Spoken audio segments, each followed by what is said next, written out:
ఇద్దరు ఒకేసాట పోతున్నారు. బండిలో కాదు సార్, నడుచుకొనే పోతున్నారు. పొలం కాడ కాదు, ఇల్లు నడుచుకొని పోతున్నారు. వ్యాపారం మనం ఊరికి పోవాలంటే మనం నడుచుకొనే పోతాం కదా సార్. అట్లా నడుచుకొని పోతా అంటే అదే పక్క పిండిలు సుదుగుండిలు అట్లాంటివి ఎత్తుకొని పోతున్నారు సార్. చికెన్కి వ్యాపారం చేసుకుంటాం సార్.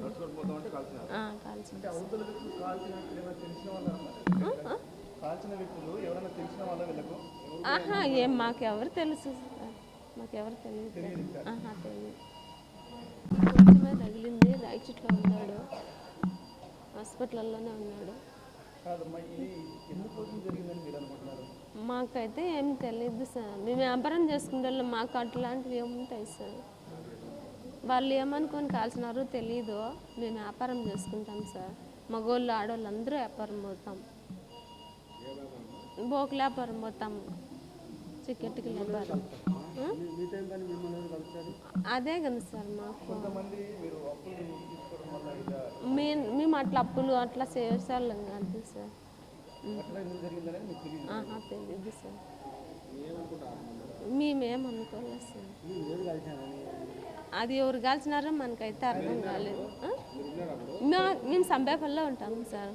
మేము సంబేపల్లిలో ఉంటాం. మా నాయన వాళ్ళ బామార్ది హనుమంతు. ఉండేవాళ్ళు సార్, వ్యాపారం చేసుకునేవాళ్ళు సార్. చికెన్కి వ్యాపారం చేసుకునేవాళ్ళు. టీ తాగినాడు, పోయినాడు, తెల్లారిపోయేటప్పుడు పోయినాడు. వ్యాపారం చేసుకొని వస్తాను, నువ్వు భద్రంగా ఉండేను. ఎవరో వచ్చి కాల్ చేసినారు సార్. ఏం చేసేది సార్, మాకు ఏమీ లేదు సార్. గలాట్లే, రంపులే ఏమీ లేదు సార్. మేము దిక్కులేను సార్. ఏడో పూట అడగ తిని బియ్యం పెట్టించుకొని తినేవాళ్ళు సార్. మేము పిల్లలు చిన్న పాపడ అది పెండ్లి కాల సార్. ఏం చేశాను సార్, నేను వల్ల బతకల్లా సార్. నేను 4 మబ్బులోనే వచ్చేసినాడు సార్. తెల్లారిపోతుంది, ఆ ఎరకు వచ్చేసినాడు సార్. మళ్ళీ హాస్పిటల్కి ఎత్తుకొని వచ్చేసినాను. ఆటోలో సార్. తన లెక్కలే ఏమీ లేదు సార్. పూటకు తినేవాళ్ళు సార్. ఆ పని జరిగిపోయింది సార్. మేము బతకం సార్. మేము నాకు ఎవరు లేదు సార్. అనమాట వాళ్ళే లేరు సార్.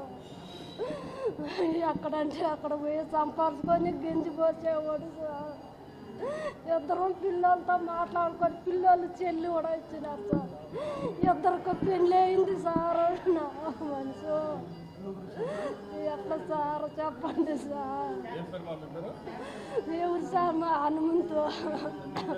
నా పేరు జ్యోతి సార్.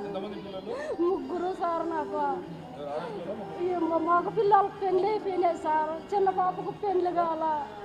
వాళ్ళ అత్తగారింటికి వెళ్ళిపోయినారు సార్. అట్లా బతుకున్నామని వస్తే మా పరిస్థితి ఎట్లా అయిపోయింది సార్. ఏం చేసేది సార్?